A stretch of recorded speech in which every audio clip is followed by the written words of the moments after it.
So today, we're diving into the world of DrWright. He's an artist, a thinker, and someone whose life has been, well, a crucible of pain. But out of that fire, he's managed to forge this really profound and deeply personal spiritual philosophy. And trust me, it challenges pretty much everything we think we know about suffering, divinity, and our own inner power. And that right there is the question he asks himself. And it's really the heart of his entire journey. It's this deep conflict between the beauty he's capable of creating and the absolute brokenness he's lived through. What we're going to unpack is the story of how he learned that maybe, just maybe, they're the exact same thing. But, to really understand the painter, you first have to meet the poet. So this first part of his story it's a descent. It's a journey into what he calls the underworld, all of the foundational traumas that really shaped him from his earliest moments. And it really all starts here, with this fundamental absence. Wright talks a lot about his father making promises to show up, to visit, and then just never coming. This created this huge void right in the center of his childhood, and of course, it put an incredible strain on a single mom. But yeah, it goes even deeper than that. Wright reveals this devastating layer of early trauma, a complete violation of trust at an age where he couldn't even begin to process what was happening. And this experience, it planted this seed in him of needing to make everyone happy, almost like a defense mechanism that would follow him for years and years. In school, well, it wasn't some safe haven. It just amplified all those feelings of being an outcast. He talks about being called out by teachers, targeted by classmates, and learning to use his humor, what he calls his silver tongue, as both a shield and a weapon just to get through the day. And you start to see this pattern, right? The upheavals just kept coming. I mean, imagine being a kid and having cops raid your home, searching your kid's meal for drugs, or having a bully move into your own house. And then the agonizing death of his grandfather, the man who really shaped him. The guilt he felt afterward, for just wishing his grandfather's pain would end, it just haunted him. It reinforced this belief that his own power was somehow a dark and terrible thing. But all of those moments, they were like a blacksmith's fire, forging something. This next chapter is about his absolute lowest point, the crucible, where all that suffering got pressurized into something truly transformative. And a lot of that pressure came from this one relationship, which was just defined by this painful, jarring contrast. On one side, you have his absolute devotion, staying awake all night for months, just to be near the mother of his child. And on the other side, the cold, hard reality, the infidelity, the constant gaslighting that made him question his own sanity. That kind of emotional torment, it eventually spilled over into the physical. After this really chaotic night, an argument just escalated. He tried to get her out of the situation, and her response was to just punch him. It was a clear, violent, undeniable breaking point. And then came the moment that just broke everything. During a late-night drive, pushed to his absolute limit by months of lies and denial, he says he slid their car off the road. Now, nobody got hurt, but the act itself was terrifying. And in that moment, he gave her the perfect reason to finally cast him as the villain, as the monster. His family was shattered. But here's the thing about hitting rock bottom. It's not always the end. For Wright, it was more like a T- moment. This is where he stops being a victim of his own story and starts becoming the author of it.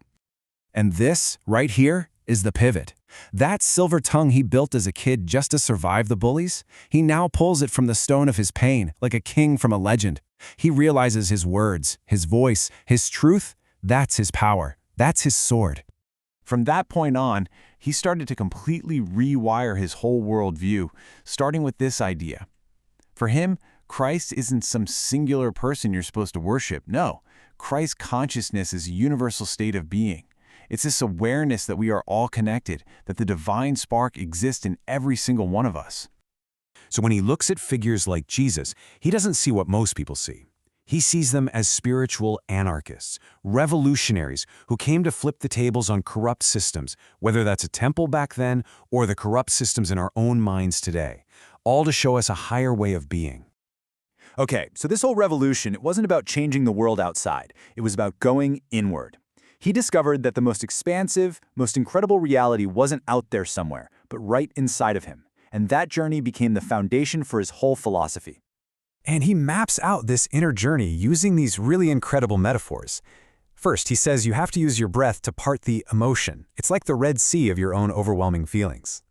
Then you ascend the 33 vertebrae of your own spine, like climbing a ladder to a higher consciousness. And finally, you navigate that inner tunnel of darkness, but with the trust that it's a passage, not just an endless void. So what's in there when you make that journey? Well, according to him, a whole universe. He believes that every one of us contains this entire cosmos of different archetypes and personalities. You've got the hero, the shadow, the inner child, the wise sage. We aren't just one thing, we are a multitude. And this, for me, is maybe one of the most powerful ideas he shares. We all have that devil archetype, right? Our shadow self. The parts of us we're not so proud of. But the goal isn't to fight it or get rid of it. The goal is to understand it, to let it teach you about your wounds, your fears, and your boundaries. It's about integration, not elimination. That's the real path to wholeness. Okay, so you go through all of this, you learn all these incredible hard-won lessons. What do you do with it? You don't just keep it locked away. You turn your personal revelation into a message for the world, and that is his ministry. Now, when you hear the word ministry, you might think of church or religion, right? But that's not it at all. For him, the ministry is a rebellion. It's the fierce, non-negotiable right to self-authorship. It's this mission to empower every single person to write their own song, paint their own mural, and define their own truth, completely free from the labels the world is always trying to stick on you. His entire journey started from this place of total isolation, of feeling like the one and only person going through this kind of specific pain. Only to have this profound realization that his story was actually a reflection of a universal human experience. It was a message from the one and only to the one and all. So if we boil it all down, what are the big takeaways here? The core idea is that there is no separation. When you see someone else shining, that's a reflection of a potential that's already inside of you. It's the deep understanding that your most profound pain can be transformed, alchemized into your greatest power. And it's this belief that, hey, none of us can move the giant boulder of our collective trauma alone, but together, we can create something truly beautiful. And that really brings everything right back to you. Carnage Wright found his voice in the wreckage of his life. He found his ministry in his message. So the final question isn't about him at all. It's about you. What is the unspoken song inside of you that's just waiting to be sung?